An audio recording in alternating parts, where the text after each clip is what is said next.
ఇప్పుడు నేను కొంచెం హడావిడి చేస్తుంది. ఫస్ట్ ఈజీ స్పాట్స్లో పెట్టేసుకుంటే బెస్ట్.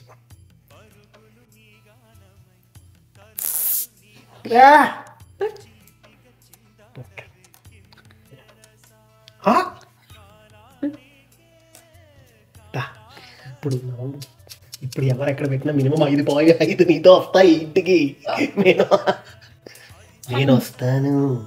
వస్తున్నారు. తిప్పి పెడితే అది తిప్పలైంది. ఓకే, మీరేంటి పెట్టకుండా పైసలు పట్టేసుకున్నారేంటి? నేను పెట్టకుండా చీటింగ్. అది స్పాట్ వచ్చిందా రాదా? చీటింగ్. నేను పెట్టడానికి కూడా అవ్వట్లేదు. ఓకేదా, మళ్ళీ ఆడుతున్నాయి. తీసుకోండి. I last. నా దగ్గర 2 ఉన్నాయి.